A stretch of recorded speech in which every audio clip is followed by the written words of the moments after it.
Hello friends, मैं आकांत Gupta physical education classes में आपका स्वागत करता हूं। आज मैं लेके आया हूं आपका सीबीएसई बोर्ड में क्लास 11 के जो स्टूडेंट हैं उनके लिए पहला चैप्टर जिसका नाम है changing trends career in physical education. इस चैप्टर के बारे में हम डिटेल से इस क्लास में पढ़ेंगे और इसके लगभग 2 या 3 वीडियो बनेंगे जो सिलसिलेवार बनेंगे। उसको आप ध्यान से देखिएगा और सुनिएगा भी अच्छे से, और जो भी इम्पोर्टेंस बातें हैं उसको आप नोट डाउन जरूर कर लीजिए। ठीक है, तो ज़्यादा टाइम वेस्ट ना करते हुए हम अपना फर्स्ट चैप्टर का स्टार्ट करते हैं। तो फर्स्ट चैप्टर जो है changing trends and career in physical education. तो फर्स्ट चैप्टर में आप क्या क्या पढ़ेंगे उसके बारे में हम आपको बता देते हैं। पहला की पॉइंट्स है meaning and definition of physical education. देखिए, फिजिकल एजुकेशन 11th में ही शुरुआत हो रहा है, तो इसीलिए इसका पहला मेन टॉपिक यही है कि मीनिंग एंड डिफिनेशन सभी को मालूम होना चाहिए कि what is meaning of physical education and definition of physical education. तो ध्यान से इसको पढ़ना है और इसके बारे में हम लोग डिटेल से आगे डिस्कस करेंगे। दूसरा जो पॉइंट रहेगा AIIMS and objective of physical education. अगर हम फिजिकल एजुकेशन क्लास मतलब पढ़ते हैं तो फिजिकल एजुकेशन पढ़ने में हमें क्या क्या फायदे हैं, उसका एम, उसका उद्देश्य क्या है, उसका ऑब्जेक्टिव क्या है, तो इसके बारे में हम डिटेल से इसमें पढ़ेंगे। तीसरा है अगर हम फिजिकल एजुकेशन को एज ए कैरियर हम अपनाना चाहते हैं, फिजिकल एजुकेशन सब्जेक्ट हम एज ए कैरियर आगे हम क्या क्या इसमें संभावनाएं हैं, तो इसके बारे में हम जान सकते हैं हम क्या क्या बन सकते हैं फिजिकल एजुकेशन पढ़ने से। तो इसके बारे में भी हम डिटेल से पढ़ेंगे। फिर चौथा पॉइंट क्या है competition in various sports and national and international level. क्या क्या कंपटीशन है, मतलब वेरियस स्पोर्ट्स नेशनल और इंटरनेशनल लेवल में मतलब कौन कौन से कंपटीशन है, उसके बारे में हम लोग इसी चैप्टर में डिटेल से ही पढ़ेंगे। नेक्स्ट है खेलो इंडिया प्रोग्राम। ये अभी नया ऐड हुआ है, ये इसी पिछले सत्र से ऐड हुआ है इसमें। तो खेलो इंडिया प्रोग्राम जो है उसके बारे में हम डिटेल से इसी में पढ़ेंगे। तो ये जो 5 पॉइंट हैं, यही 5 पॉइंट में आपका ये पहला पूरा चैप्टर समाप्त हो जाएगा। तो हम नेक्स्ट चलते हैं मीनिंग ऑफ फिजिकल एजुकेशन। तो फिजिकल एजुकेशन का जो डिफिनेशन है या मीनिंग है, पहले हम वो जान लें। मीनिंग फिजिकल मतलब क्या होता है, सभी जानते हैं, बॉडी होता है। एजुकेशन में जो होता है नॉलेज, उसको हम नॉलेज मान लीजिए या फिर बिहेवियर। तो फिजिकल एजुकेशन एक ऐसा माध्यम है जिससे हम अपने आप के व्यवहार, अपने आप का जो व्यवहार है उसे हम चेंज कर सकते हैं। तो फिजिकल एजुकेशन और किसके माध्यम से, थ्रू फिजिकल एक्टिविटी के माध्यम से। तो फिजिकल एक्टिविटी के माध्यम से अपने व्यवहार को चेंज करना फिजिकल एजुकेशन का मेन मीनिंग है। नेक्स्ट चलते हैं definition of physical education.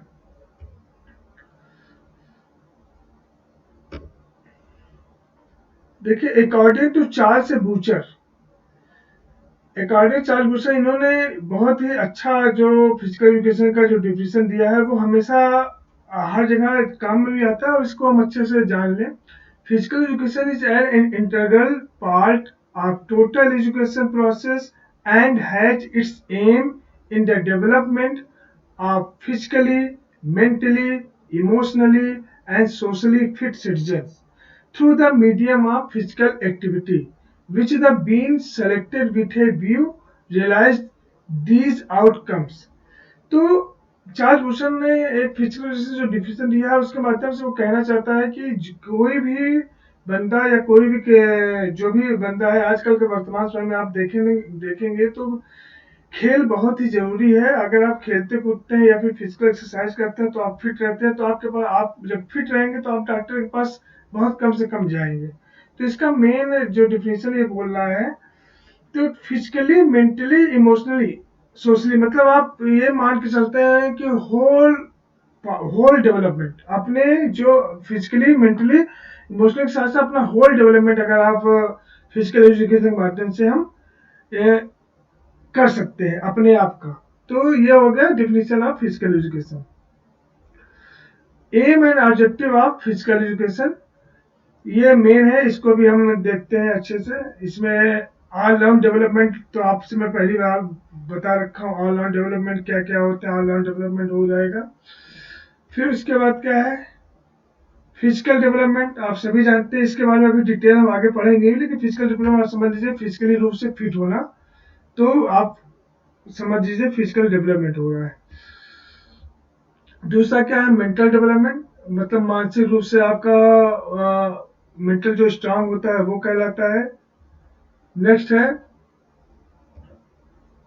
Social development, कहीं भी आप खेलने कूदने जाते हैं तो वहाँ के एटमॉस्फेयर, वहाँ के व्यवहार से आप कैसे अपने आप को ढालते हैं, तो वो सब चीज़ें इसी के अंतर्गत कहलाती हैं।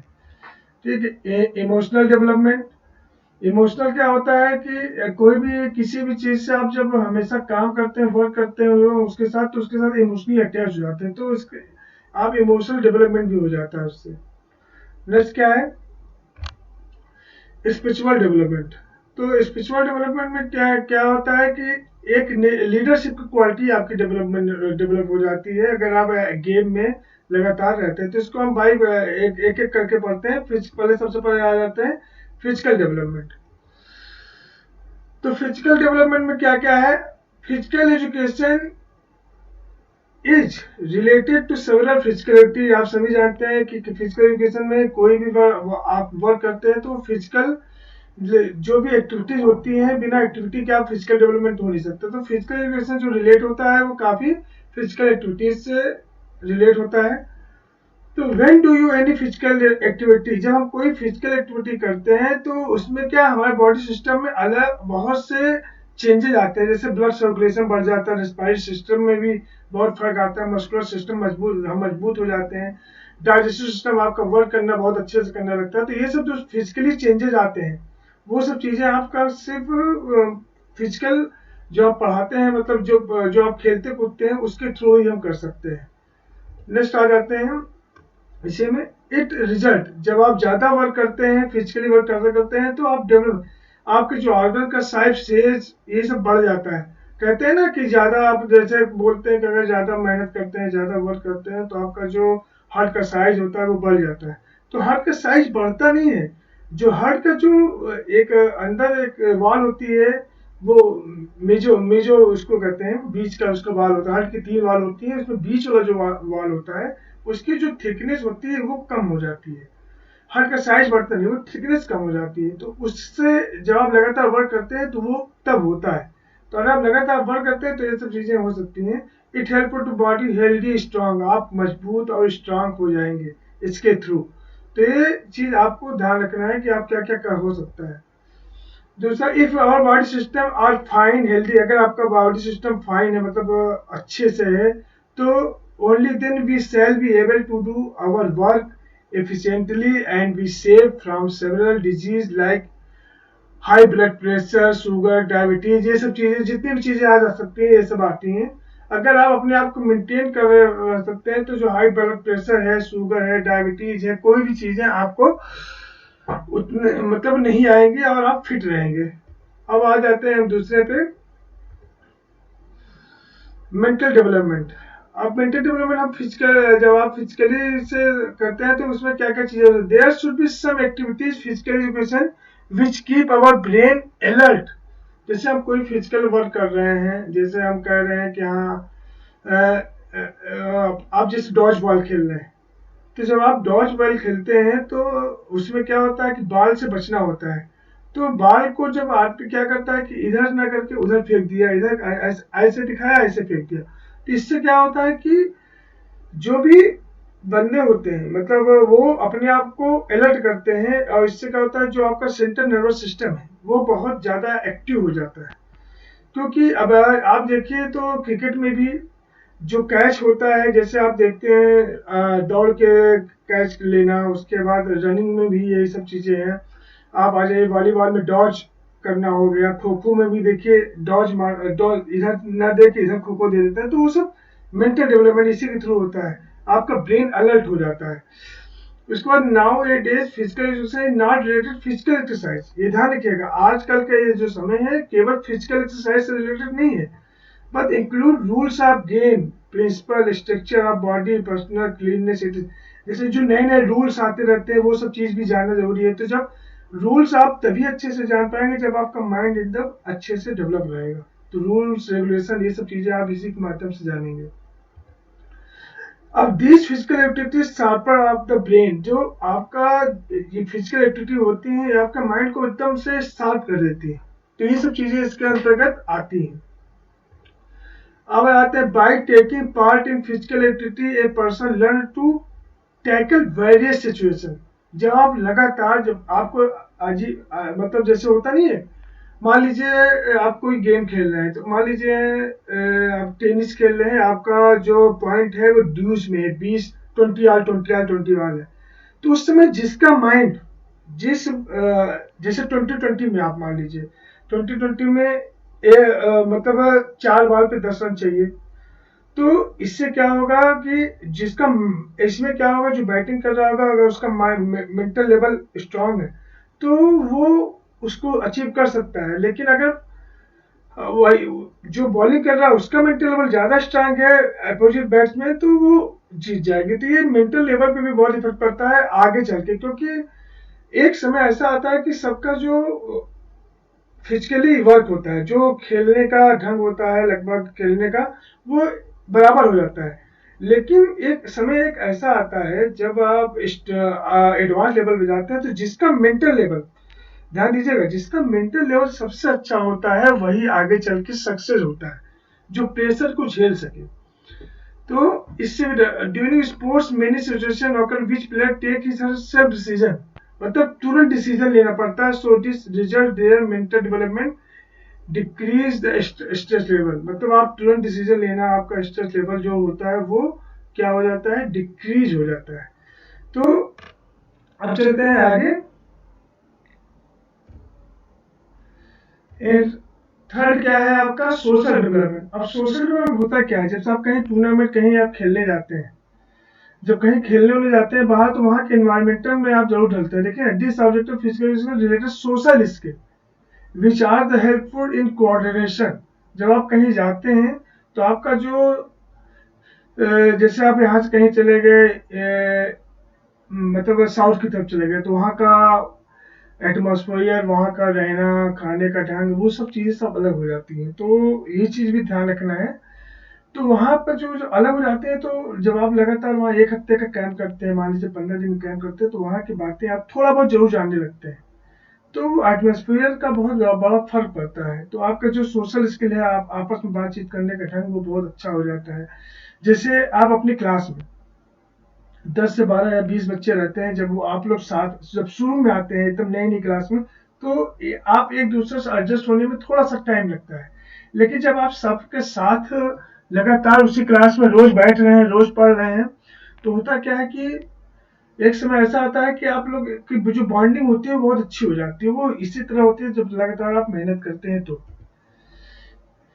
ड्यूरिंग कंपटीशन, देखिए ड्यूरिंग कंपटीशन ध्यान दीजिएगा, player are different region together single platform.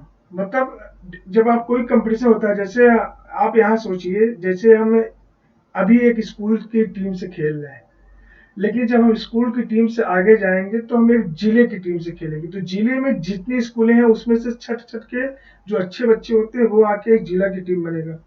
तो अब भाई कोई केपीएस में है, तो कोई कसिया का है, कोई करारी का है, कोई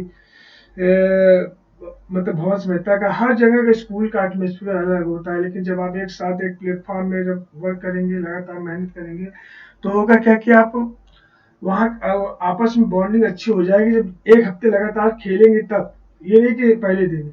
इसीलिए ध्यान दीजिएगा, जब भी कोई मेजर टूर्नामेंट होता है तो पहले कैंप लगाया जाता है। कैंप मतलब 15 या 20 दिन का एक कैंप लगाया जाता है, जिससे कि सभी प्लेयर आपस में फेमिलियर हो जाए और उनकी बातचीत, उनके खेलने का ढंग आपस में जान लें, जिससे कि स्ट्रेटजी बनाने में आसानी हो।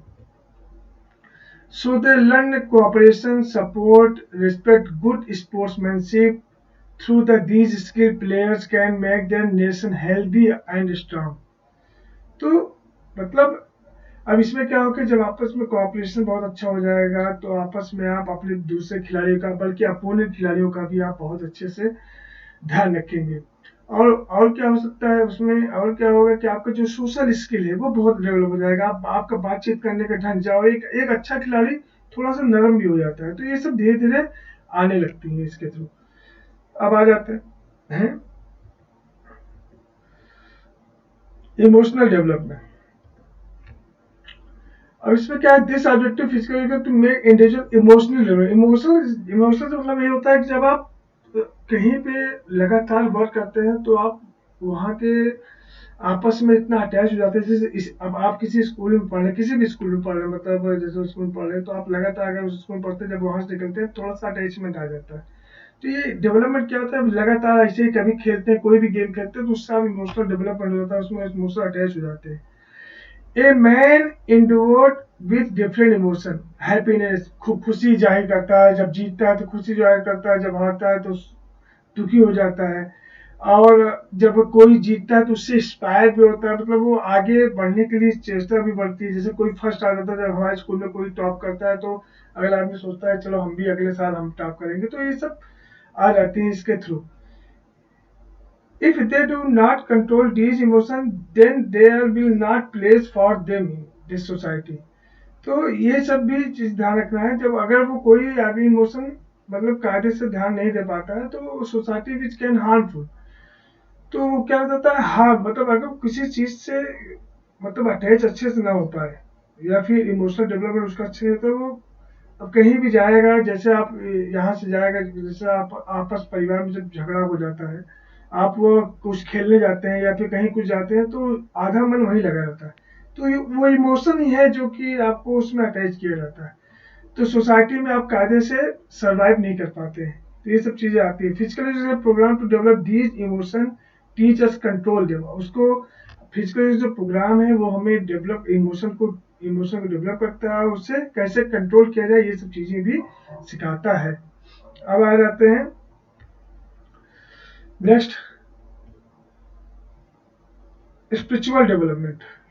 स्पिरिचुअल डेवलपमेंट लास्ट है, ये आपका ऑब्जेक्टिव में। This objective of physical education for individual is to the reflect time evaluate their experiences to allow them build a positive mindset and promote progression। तो ये एक लास्ट टॉपिक है इस video का, इस पार्ट का, फर्स्ट चैप्टर का ये पार्ट का ये लास्ट टॉपिक है, तो इसको आप ध्यान से समझ भी लीजिए। तो the objective of physical education for an individual is to reflect, मतलब आप सबसे मेन बात है स्पिरिचुअल डेवलपमेंट क्या होता है, आपका जो लीडरशिप क्वालिटी है इसके माध्यम से आप अच्छे से आप डेवलप करते हैं और आप अच्छे से सीख सकते हैं। जैसे कोई भी कैप्टन हो गया, कैप्टन की बातों से आप कभी सीखेंगे जब कैप्टन थोड़ा सा मोटिवेटर हो, वो अच्छे से आपकी बातों को कह सके, मतलब वो ऐसी चीज बोले जिससे कि आप इंस्पायर हो सके। तो ये आ जाता है स्पिरिचुअल डेवलपमेंट, मतलब मोटिवेशन लेवल आपका हाई कर देता है। तो कुल मिला के आपने अभी इसमें पढ़ा, इस वीडियो में संक्षिप्त विवरण आपको बता दे रहे हैं। सबसे पहले तो आपने फिजिकल एजुकेशन की मीनिंग पढ़ी, फिर उसके बाद डिफिनीशन, फिर उसके बाद उसका ऑब्जेक्टिव क्या है, ये मेन है। तो aim and objective of physical education ये हमेशा एग्जाम में आता भी है, तो आप इसे बहुत ध्यान से समझ लीजिए। जो चीज़ अगर न समझ में आए तो आप मुझे लाइक मतलब उसमें कमेंट करिए, जो चीज़ नहीं समझ आए मैं उसको समझाने की फिर से कोशिश करूँगा। अगर आपको ये वीडियो पसंद आया है तो इसको लाइक करिए, सब्सक्राइब करिए और बेल आइकन जरूर दबा दीजिए, जिससे कि आपको मेरा आने वाला वीडियो आपको पता चल जाए। Thank you.